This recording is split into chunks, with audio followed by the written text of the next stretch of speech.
Welcome to today's Explainer. We've got something really fascinating to dig into. We're going to unpack a brilliant case study in human psychology that's actually hidden inside a 500-year-old Indian folktale called The Shaking Shadow.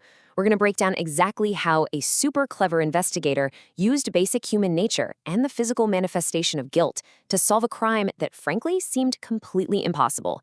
Okay, I want you to put yourself in the shoes of a detective for just a second. Imagine you're staring down this seemingly unsolvable problem. How do you catch a thief when you have literally zero clues? I mean, there's no fingerprints to dust for, obviously no security cameras, and no witnesses whatsoever. You've got absolutely zero physical evidence to work with. So, where do you even start?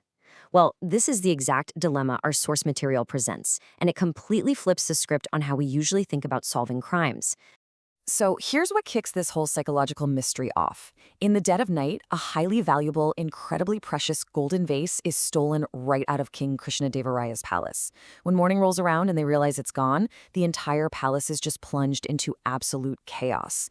And the stakes here are astronomically high. This isn't just some random petty theft. This is a brazen, in-your-face crime committed right under the royal family's nose. It demands an immediate response. You can probably guess the king's reaction, right? Absolute sheer panic. He immediately issues this furious, booming decree. Whoever the thief is must be caught today. He calls in all of his guards, all the servants, basically the whole court. His first instinct is just brute force justice. He wants results right this second. But despite turning the place upside down and frantically searching everywhere, they hit a total brick wall. Not a single shred of evidence. The traditional way of doing things has completely 100% failed. Now, this is where it gets really interesting because we see two totally different playbooks in action.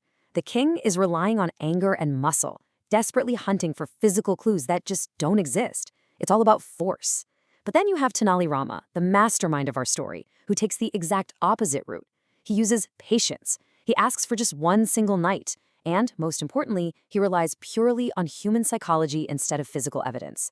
He knows that when the physical trail goes ice cold, the psychological trail is usually wide open. Right in the middle of all this royal panic, Tenali Rama steps up and makes his unbelievably bold guarantee. He says, "My lord, give me tonight. Tomorrow morning, the thief will reveal himself."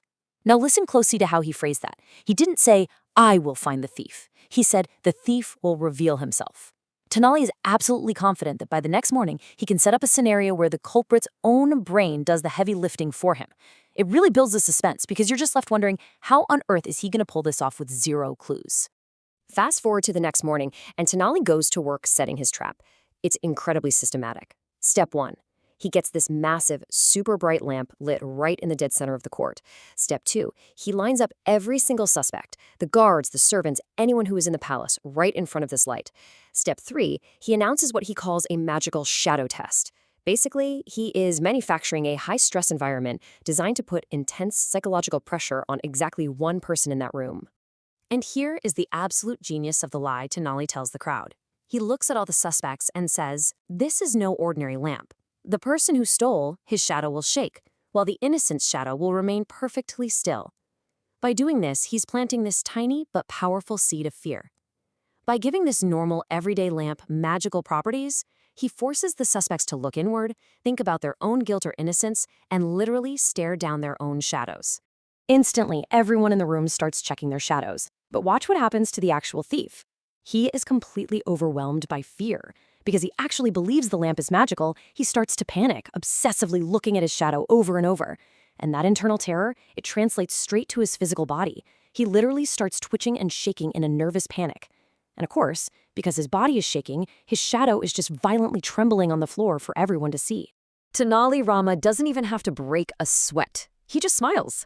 He spots the one guy in the crowd who is nervously twitching and staring in absolute horror at his vibrating shadow.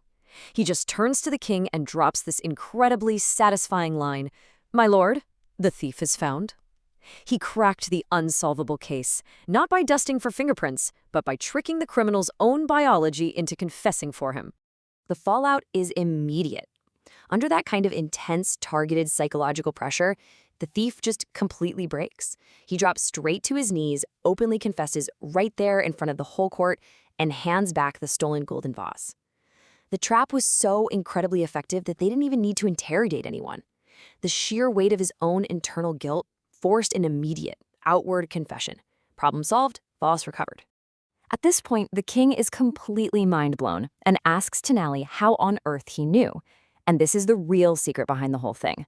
The magic lamp trap wasn't magic at all. There were 0 spells involved. Like Tenali explains, it was 100% a psychological tool. The shadow only shook for the guy whose mind was already vibrating with fear. The innocent people, they were totally chill. They didn't even bother anxiously checking their shadows because they had literally nothing to hide. It was just a perfect trap for exposing the physical symptoms of a guilty conscience. The king is just thrilled by this explanation, and he has this profound light bulb moment. Catching a criminal requires way more intellect than it does physical strength. Think about it. All the royal guards, all the authority, all the brute force in the world couldn't track down that golden vase. But one clever guy who just understood the basics of human fear and psychology wrapped up the whole crisis in minutes. Brains and applied psychology won out over pure force, hands down.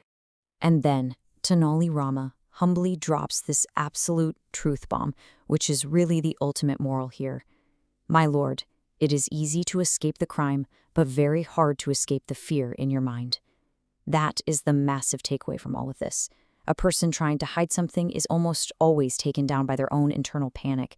You can wipe away your fingerprints, you can bury a golden vase, sure, but you cannot easily hide the trembling of your own terrified mind. You know, we all cast shadows. This 500-year-old story, it's not really just about some stolen vase. It's about the inescapable weight of guilt that lives inside every single one of us. So it makes you wonder, when you stand under the bright lamp of truth, when you face the light, what is your conscience trying to tell you? Will your shadow stand perfectly still, or will it shake? Thanks so much for exploring this awesome psychological explainer with me today. See you next time.